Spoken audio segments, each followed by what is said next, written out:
Hey guys, my name is Brad. I'm the lead pastor here at New Life Church, and I want to welcome you to our online teachings. One of our core convictions as a church is that everyone is welcome, no one is perfect, and anything is possible. Now, I know for some of us, coming into a church building might be intimidating, it might be scary, and man, I get that. But I want you to know that there is always a place of love and belonging for you in our community.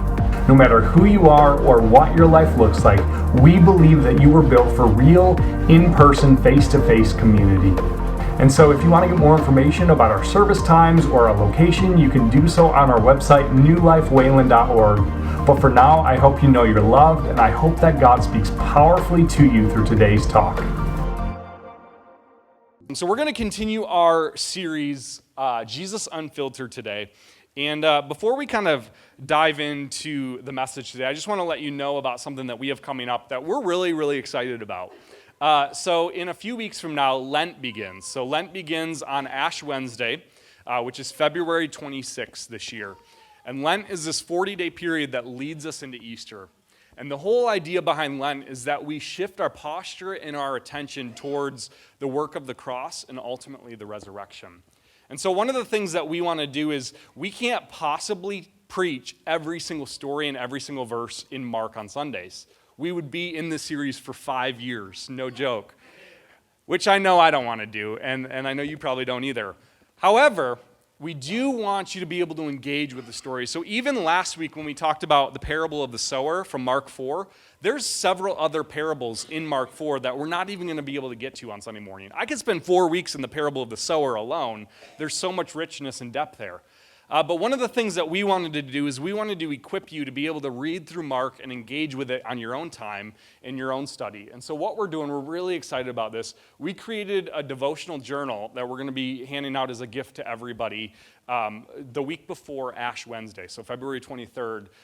This will be a printed journal that you'll be able to read. It'll literally guide you through the whole book of Mark over the 40 days of Lent, give you responses and questions and things like that. So we're really, really excited about what that's going to mean for our community as we engage deeper with Jesus during this season.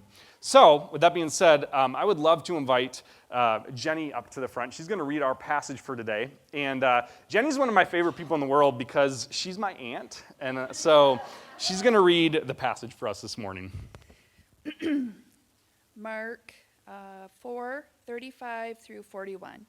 Jesus calms the storm. That day, when evening came, he said to his disciples, "Let us go over to the other side." Leaving the crowd behind, they took him along, just as he was in the boat. There were also other boats with him. A furious squall came up, and the waves broke over the boat, so that it was nearly swamped. Jesus was in the stern, sleeping on a cushion. The disciples woke up and said to him, "Teacher, don't you care if we drown?" He got up, rebuked the wind, and said to the waves, "Quiet, be still." Then the wind died down, and it was completely calm. He said to the disciples, "Why are you so afraid? Do you still have no faith?" They were terrified and asked each other, "Who is this? Even the wind and the waves obey him." Sweet. Thank you so much. So I want to begin today by telling you a little story about a guy named Black Bart. And so if you want to put that picture up there, Heather, Black Bart was one of the most notorious outlaws in the Wild Wild West in the 1800s, which just is amazing. I love that. And what Black Bart would do is he would rob Wells Fargo stagecoaches in California. And so he would, see the stagecoach coming, and he would rob them. And all in all, he robbed over 29 stagecoaches of $18,000 worth of cash and goods and stuff like that. Now, that might not sound like a tremendous amount, but in today's numbers, that's like over $1 million worth of stuff. This guy was wanted, and he was notorious for robbing these stagecoaches. He was a legend of his time. But the craziest part about Black Bart and the way that he robbed these coaches was his method. Okay, so he's one of the most wanted outlaws in California during this time. And what he would do, this is just crazy to me, he would stand in the middle of the road, seeing a stagecoach coming, and he had a bag of flour over his head with a top hat on top of it. Okay, and so he would be holding a gun, and people would see him coming, and they would stop, and they would just give him all their goods. They'd let him just take it. The craziest part is he never once took a hostage. He never once fired a shot. In fact, some say that most of the time when he was holding a gun, it was just a dark stick. It wasn't even a gun. He was like the nicest robber outlaw you've ever heard of. He even said please and thank you after he was done. You know what the weapon he used to rob $18,000 from stagecoaches is? Fear. He used fear. People saw him, and they were terrified. They were afraid, and so they said, just here, have my money, because of what they thought he could do to him. Have you ever done something in your life purely out of fear? Have you ever let fear control the way you live? You know, I think most of us, fear in some ways is a good thing, right? It's a survival mechanism. If you have a functioning amygdala, you're alive today because of that in some cases for some of us. Fear is a survival mechanism. It's okay. It's fine. It's necessary. But when fear crosses from just survival into authority in our lives, that's when it becomes a problem. Fear can become a powerful authority in your life because it can either motivate us or trigger us to do things that are short-sighted or damaging. And it can become a powerful paralyzer in our life when it stops us from doing something full of purpose or meaning. Have you ever struggled with fear before? I think it's easy for some of us to say, and I see this, and I think especially men like to say this, like, I'm not afraid of anything. I'm not fearful of anything. And I think what we need to understand is that in a lot of ways, fear operates below the surface for a lot of us. Have you ever been jealous of somebody before or compared your life to theirs? It's a form of fear. It's a form of not having enough or not thinking you're enough. It's a form of fear. If you've ever been addicted before or self-medicated in any way, it's a form of fear of pain, fear of feeling things deeply. If you've ever lost a job or been in a tight financial situation, you know those feelings of kind of welling up worry and anxiety, fear of not being adequate or fear of not having control. What about perfectionism? It's a form of fear. It's a fear of failure. Worry is a form of fear. If you've ever worried about anything, worry is a fear of the unknown or the future. We can call it anxiety or worry or whatever we want to call it. That's a major form of fear. And if you're still not convinced that you have struggled with fear, denial is also a form of fear. Fear of shame, fear of being found out. Fear is an authority in so many of our lives. Fear is an authority in our culture. I was even watching this researcher the other day, and what she said was so striking to me. She said, ever since September 11, how many of you remember where you were at on September 11? Yeah, most of us. Chances are the rest who aren't raising their hands weren't alive yet at that point. But our culture as a whole has become a very fear-based society since then. Fear is what motivates us. Fear is what has the power to drive us. I remember the very first time I ever got in an airplane after September 11, I was terrified. Absolutely terrified. Fear comes in big forms. It comes in little forms. Fear is an authority in so many of our lives. And I want to ask you the question again. Has fear ever motivated you to do something short-sighted, self-harming towards yourself or towards others? Has fear ever paralyzed you or stopped you maybe from pursuing a job promotion or pursuing a calling or a purpose that God could have done something incredible in your life, but fear stopped you? Fear paralyzed you. The followers of Jesus were no stranger to fear, as Jenny just read to us.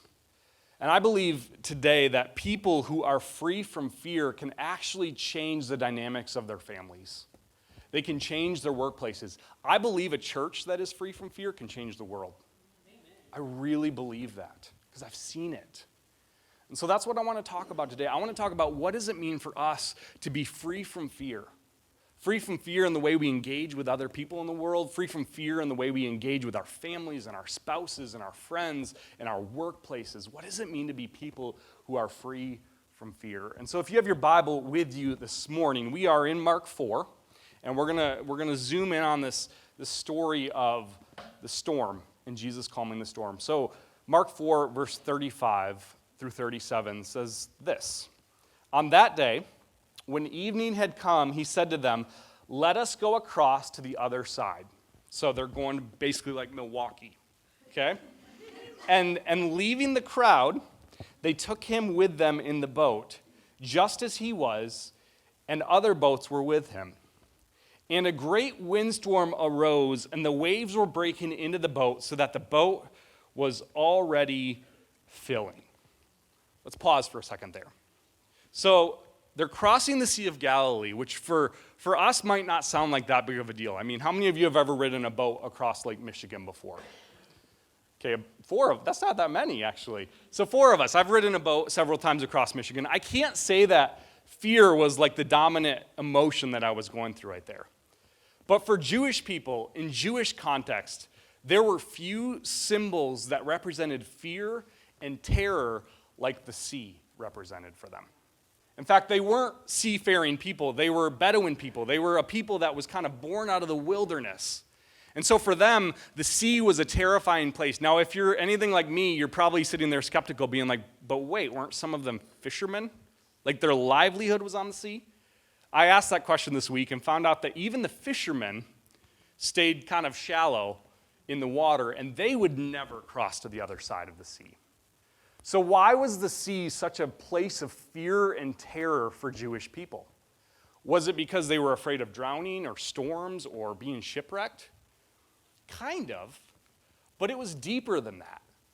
Because for Jewish people, the sea represented all that was evil. It represented the abyss. They literally believed that in the sea is where the realm of the demonic existed. It was the source of utter terror and fear for Jewish people. And there was only one person, one being who had power over the sea. That was God himself. Yahweh was the only one who had power over the sea in Jewish consciousness.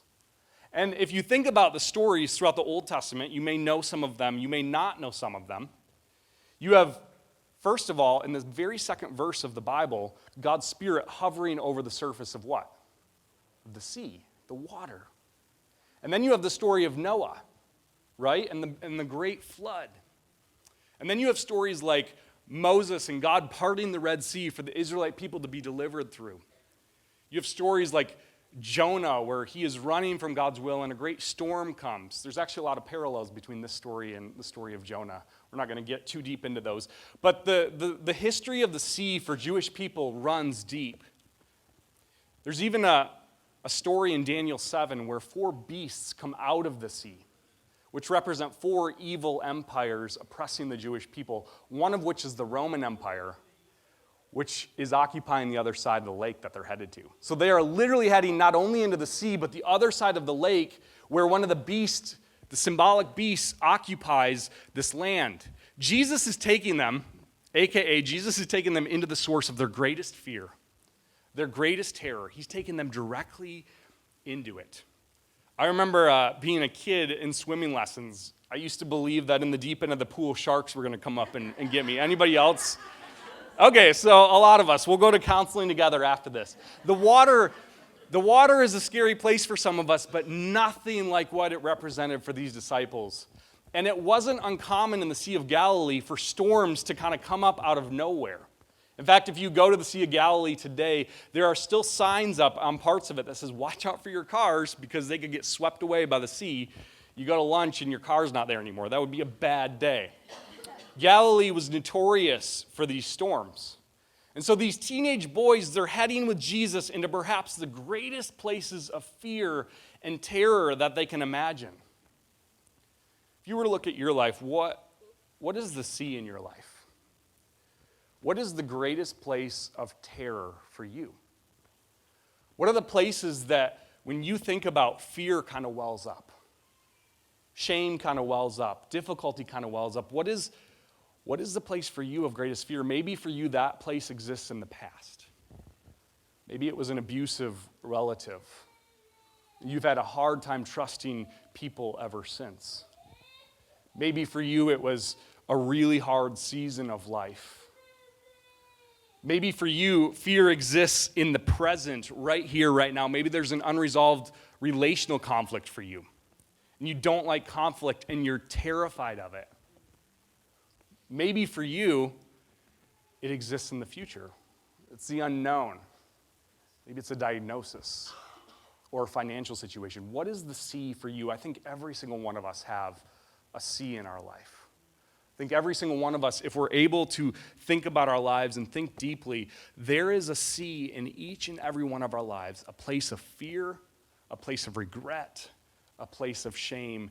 And Jesus takes them right into that. And watch his response to the storm in verse 38. But he was in the stern, sleeping. He's asleep on the cushion.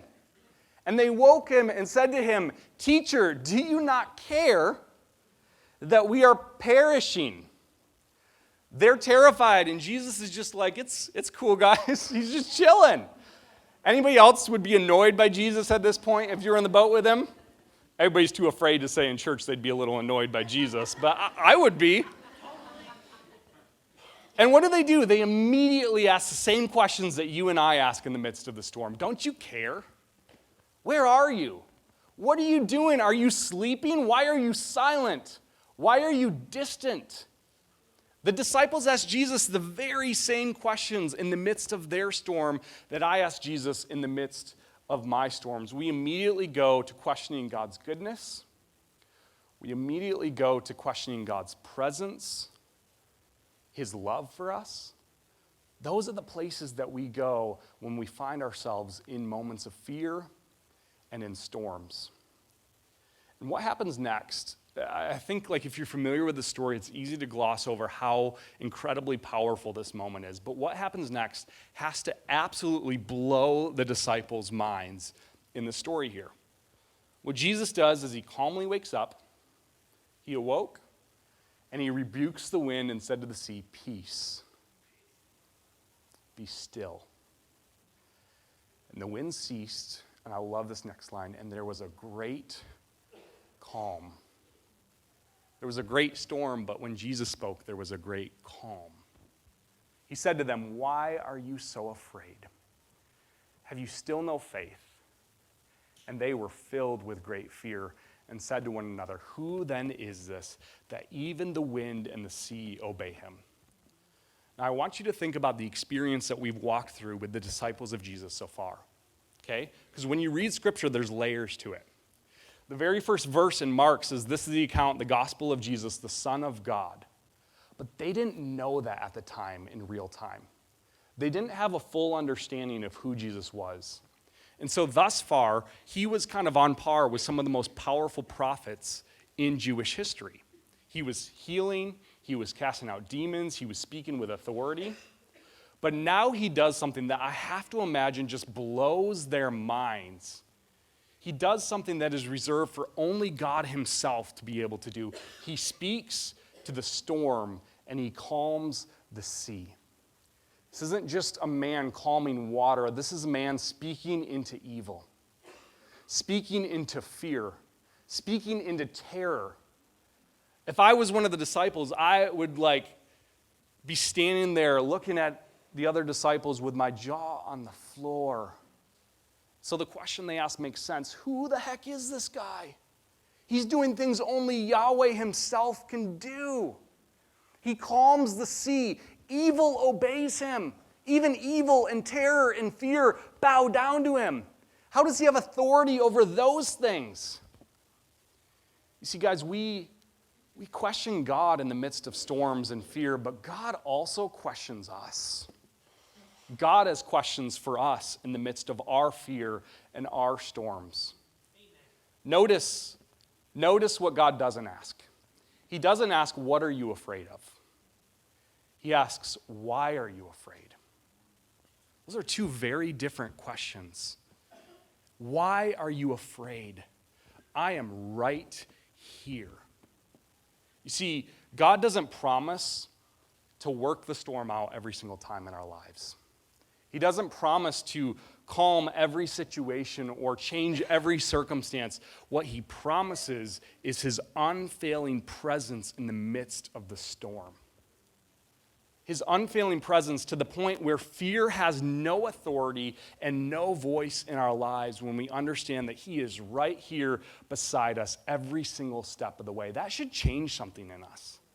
That should transform our worldview and the way that we look at other people and the world. And even I think about how much of, even we're in the midst of an election season right now. Guys, I don't care who you vote for at the end of the day, but don't be driven by fear. Don't be driven by fear. Because that is one of the most harmful things that a Christ follower can let drive them. Okay? And so, what I'll say here is, why do you still let fear have authority over you? Jesus says, I'm with you in the storm. I'm with you in the regrets. I'm with you in the unknown. I was with you in the past. I'm with you right now, and I will never stop being with you. Ever. Ever. Jesus is always with us. And yet we still choose to give fear authority in our lives.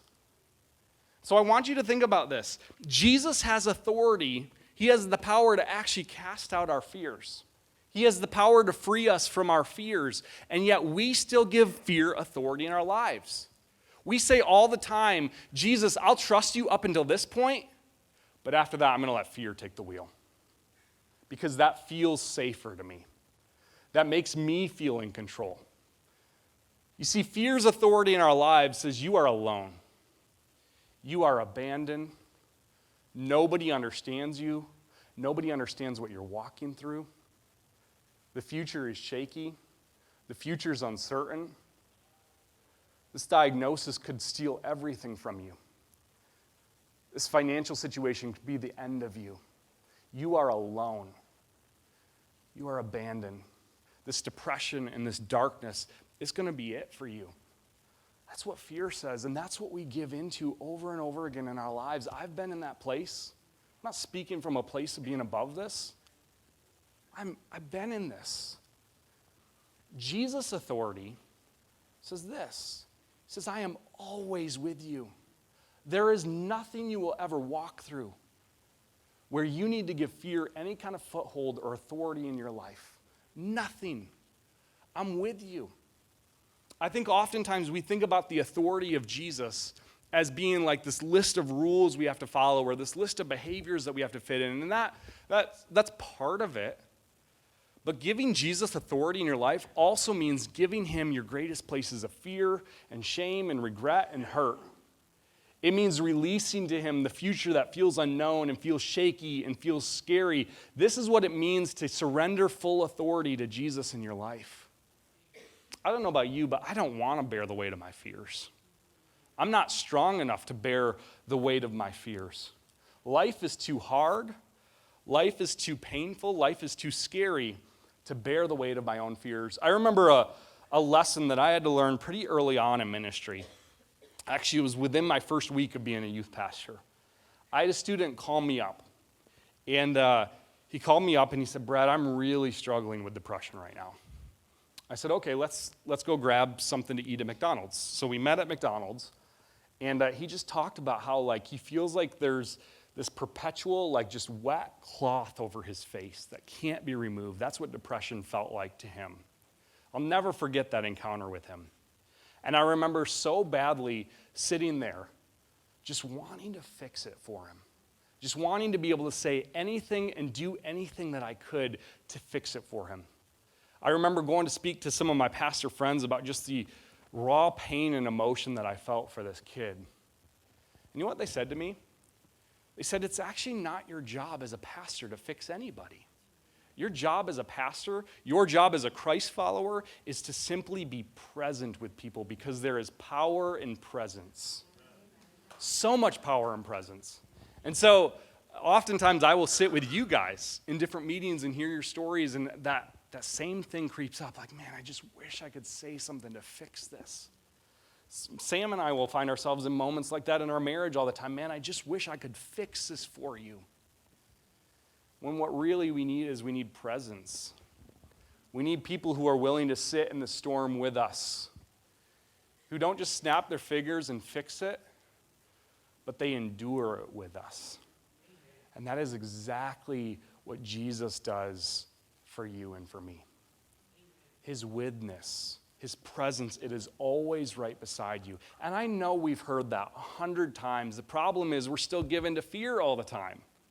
Like, the fact that if we really believe that and if we really understood how present Jesus is with us, we wouldn't be afraid of anything. Fear would have no stronghold in our life. Fear would have zero authority in our lives. But the thing is life is really hard, isn't it? And sometimes Monday morning gets in the way. Sometimes Tuesday night gets in the way. And there is just hardship that we're walking through. And it's one thing to talk about it on a Sunday morning. Like, that's nice, Brad. Like, Jesus is with me. Tie that little bow up and make it really neat. But life is hard. Life is a struggle. And sometimes we don't have the answers. This is the beauty of the presence of God and this book. I'm with you. I'm with you. I will never stop being with you. No matter what you endure, no matter what you go through, I am with you. So Jesus claims this authority over all of the places of fear and darkness and shame. And he takes them, like I said, to the other side of the lake, which is the land of the Gerasenes. This place, almost just as much as the sea, represents to these disciples all that is evil, all that is broken. It is the Roman Empire kind of right in their faces. It is one of the beasts that come out of the sea and is occupying this land. And the very first person they encounter when they get there, anybody know who it is? It's a demon-possessed man. It's a man who is just enslaved by these demons. He's living in the graveyards. The text describes he has worn through the shackles on his wrists and his ankles. Can you just imagine this sight of seeing this man? You imagine the fear that you would probably feel as he is screaming at your rabbi. Just crazy person. And then you see this herd of pigs over here. And Jesus, by the way, you wouldn't go near graveyards or pigs as a respectable Jewish person. What Jesus does is he commands, because he has authority over evil, he commands these demons to go into the pigs, and they run right back into the sea. Over and over and over again, Jesus, and this isn't the last time he'll do it, he shows that he has authority over the places of deepest fear. He is sending evil right back to where evil belongs. That's what he does in the story. It's so deeply symbolic. It's not just people and storms and pigs. There's a lot of meaning here that we can miss if we're not willing to listen and look for it.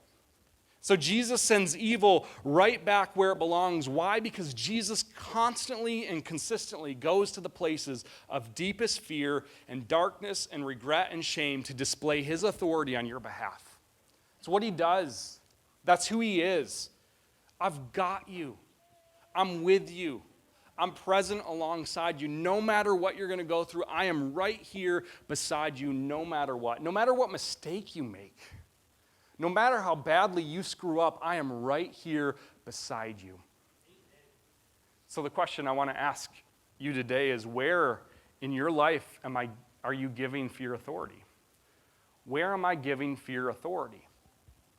And where do I need to transfer that authority to Jesus?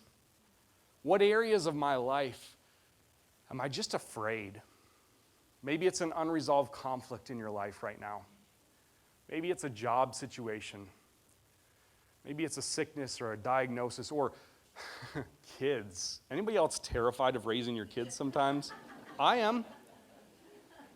I find myself daily having to say, Jesus, you are present with me as I mess up this parenting thing. You're here with me. You're guiding me. You love me. Where do I need to give Jesus authority in my life that fear is claiming authority? Literally, it's a transfer. I'm no longer going to give this authority in my life to fear. I'm going to give it to Jesus instead. Where do you need to do that? Where in your life do you need to do that? Maybe for you, it's an issue of trust with Jesus. Jesus, I'm willing to trust you this far, but after that, fear is going to take over. Jesus, I'm willing to serve. I'm willing to serve you, but not there. Not with that. I'm not equipped. I'm not ready. Jesus is saying, I'm with you. I've got you in that. Jesus, maybe we say, Jesus, you can have my good days, but I'm going to take it on my bad days. The days where I'm short-tempered, the days where I'm short-fused, the days where I snap at people around me. Do you believe that Jesus is with you even in those days? I'm with you. I've got you. Jesus, you're asking me to step into this new calling that feels bigger than myself, that feels terrifying, whether it's fostering or ministering to veterans or what have you. Jesus says, I'm with you. I've got you in this. I'm not going to abandon you. I'm not going to call you to something and then just leave you to your own devices and your own strength. I am with you.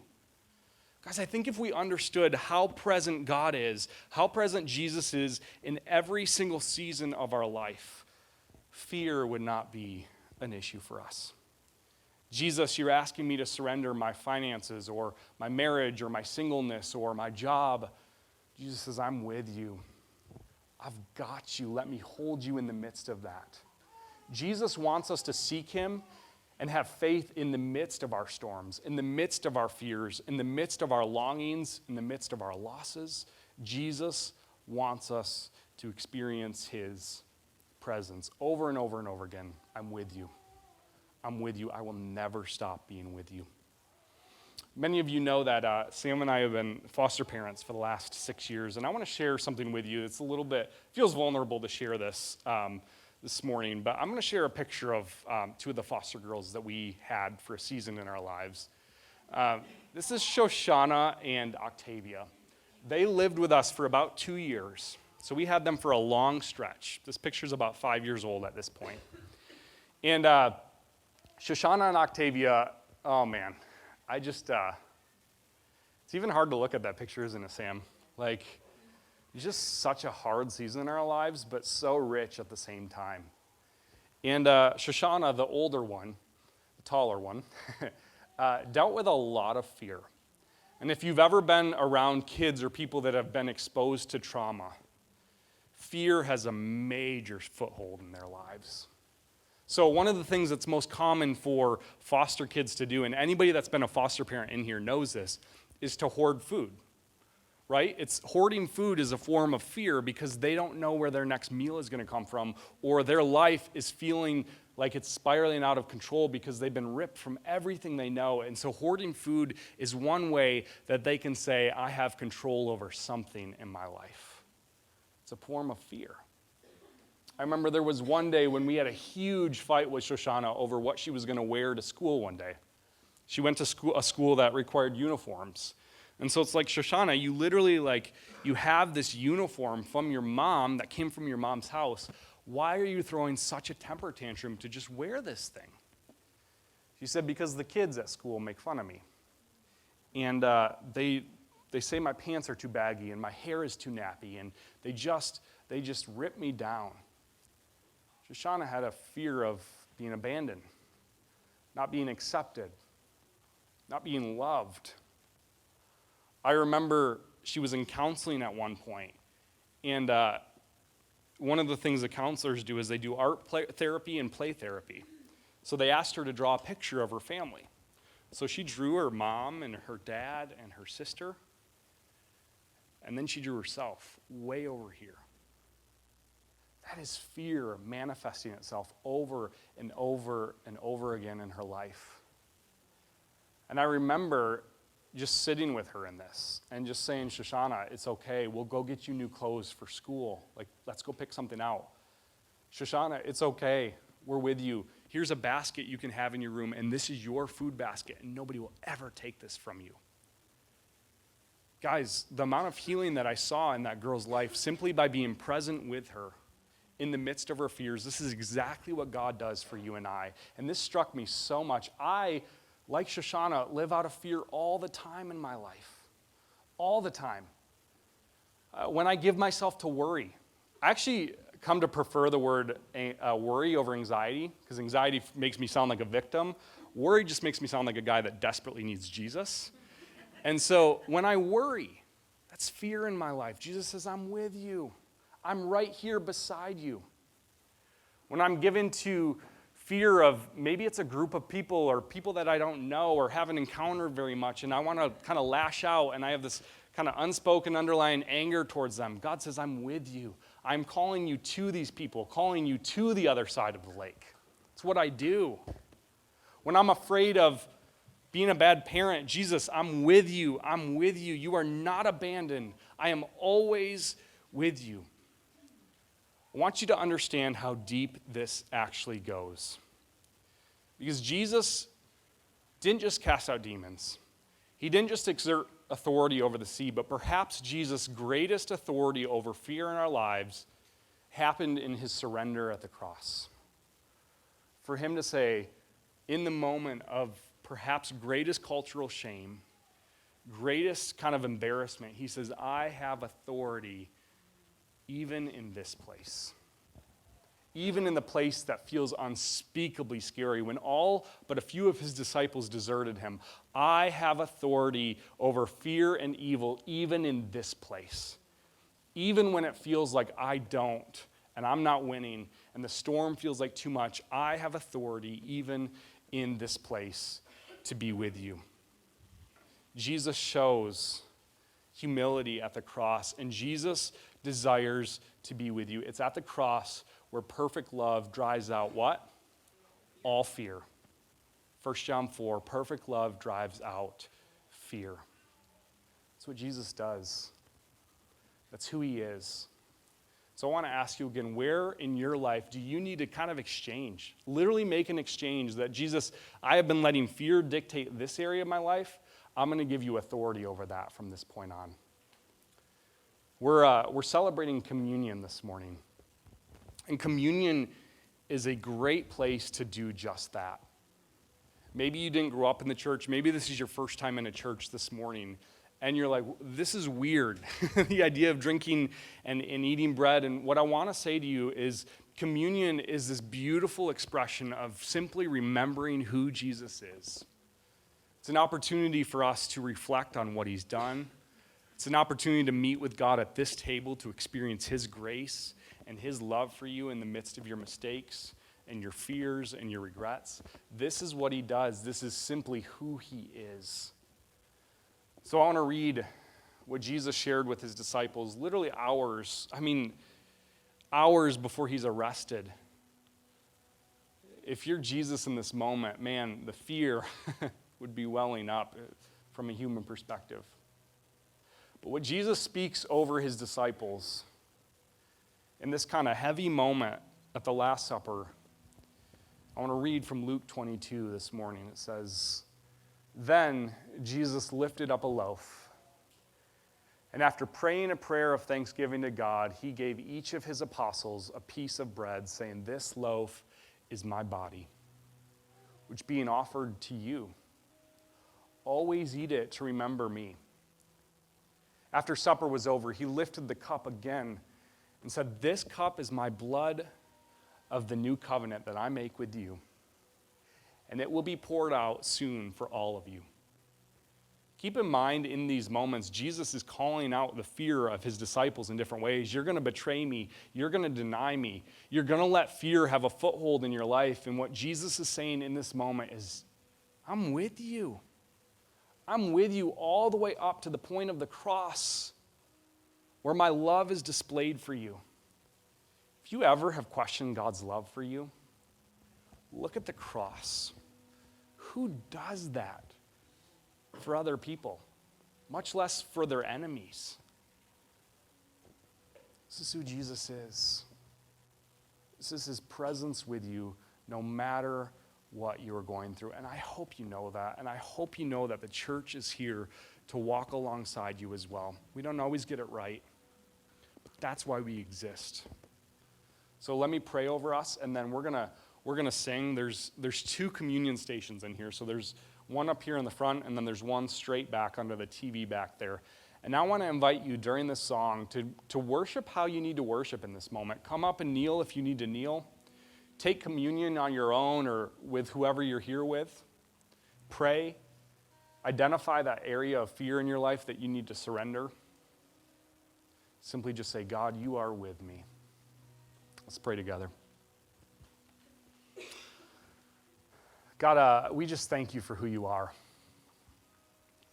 We thank you that you have a love that meets us in our areas of greatest fear, greatest shame, greatest regret. And God, I pray for people in here this morning who are identifying very real things in their lives, very real areas of fear and terror.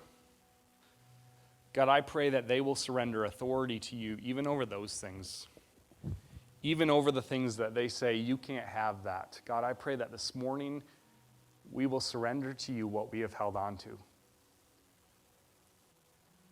And God, as a result of that, man, we're free to love people in a different way. We're free to experience your love in a different way.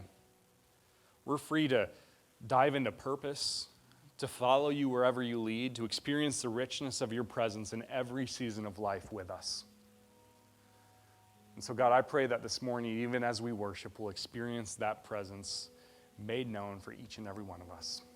It's in Jesus' name that we pray. And everyone said, amen. If you want to stand up and join us, and you are welcome to take communion on your own during this song. Love you guys.